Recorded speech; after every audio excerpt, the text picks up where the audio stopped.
Bismillahirrahmanirrahim. Maple code of RK method to find the numerical solution of the initial value problem. तो पहले RK method को discuss करते हैं. RK method of order 2 ये expression है, ये इनिशियल वैल्यू प्रॉब्लम है जिसको हमें सॉल्व करना है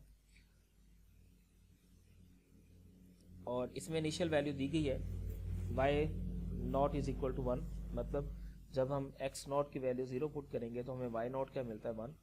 और क्वेश्चन ये है कि हमें x2 पर y की वैल्यू कैलकुलेट करनी है, जबकि हमें एक और वैल्यू दी गई है एज की.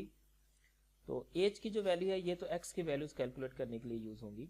जैसे x नॉट है, इसमें अगर हम एज ऐड कर देते हैं तो हमारे पास क्या बन जाएगा x1, उसमें हम एज ऐड कर देते हैं तो उसमें क्या बन जाएगा x2 and so on.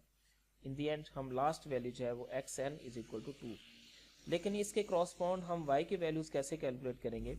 y की वैल्यूज हम इस मेथड से कैलकुलेट करेंगे कि जो y की एक्सप्रेशन है उसको तो हम कह देंगे f ऑफ x और y, उसको एक फंक्शन बना देंगे और फिर yn plus 1 is equal to yn और प्लस 1/2 k1 प्लस k2 और k1 किसके इक्वल आएगा और k2 किसके इक्वल आएगा. ये दोनों फॉर्मूलाज हमें दिए गए हैं. अगर हम n 0 पुट करते हैं तो हमें क्या मिलेगा y1 is equal to y naught plus 1/2 k1 plus k2 और k1 और k2 की वैल्यू जो है वो यहाँ से हम कैलकुलेट कर लेंगे.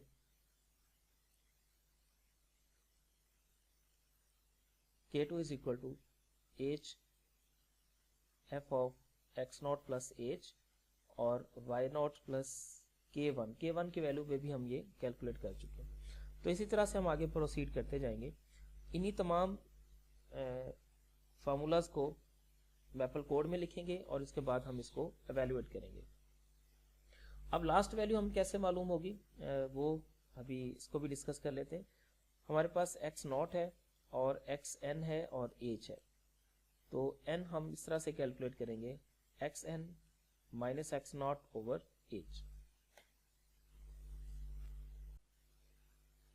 तो अब इसी तरह से x नॉट की वैल्यू यहीं से मिली हमें, इस तरह से xn वो भी हमने यहीं से लिखा है, y naught is equal to 1 वो भी हमें यहीं से लिखा है, h 0.2. ये जो डेरिवेटिव की इक्वल एक्सप्रेशन है उसको हमने फंक्शन का नेम दे दिया और यहाँ से n भी कैलकुलेट कर लिया. इसके बाद फार लूप अप्लाई करेंगे. For i from 0 to n minus 1 by 1 और डू और एंड डू. इसके दरमियान हम तमाम वो जो आर के मेथड की एक्सप्रेशंस हैं वो हम यहाँ पे पुट अप कर देंगे. तो इसको हम n-1 तक लेके जाएंगे, क्योंकि जब हम 0 वैल्यू पुट करेंगे तो हमें y1 की वैल्यू मिलेगी, जब हम 1 पुट करेंगे तो y2 की वैल्यू मिलेगी, जब हम n-1 इसमें पुट करेंगे तो हमें yn की वैल्यू मिलेगी और हमें yn ही कैलकुलेट करना है, इसलिए हम इसको क्या करेंगे n-1 तक स्टॉप करेंगे. अब इसको कैलकुलेट कर लेते हैं. x not xn y not और उसके बाद h की वैल्यू फंक्शन और उसके बाद n हमारे पास कितना आ गया 10 कैलकुलेट हो गया. इसका मतलब हमें y10 मालूम करना है. तो जो ही हम ये लूप एग्जीक्यूट करेंगे हमें तमाम वैल्यूज वो मिल जाएंगी, k1 k2 और उसमें से y1. फिर इसके बाद x1 जो है वो यहाँ से xi में h हम ऐड करेंगे तो हमें क्या मिल जाएगा x1 मिल जाएगा. अब x1 और ये y1 इन दोनों को यूज करके हम नेक्स्ट जो प्रोसेस है उसको कंप्लीट करेंगे और वहां से हमें y2 की वैल्यू मिल जाएगी. और फिर नेक्स्ट x2 और y2 की वैल्यू यूज करके हम किसकी वैल्यू हासिल कर लेंगे, कैलकुलेट कर लेंगे, y3 की वैल्यू कैलकुलेट कर लेंगे. सो ऑन इसी तरह से हम चलते जाएंगे और इन दी एंड हमें किसकी वैल्यू मिल जाएगी y10 की वैल्यू हमें मिल जाएगी यहाँ से. ठीक, उसको हम अगर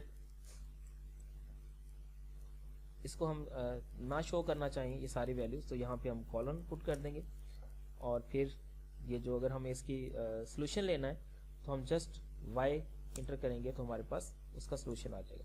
ये देखिए अब नहीं है, अब मैं इसको y को इसकी वैल्यू लेता हूँ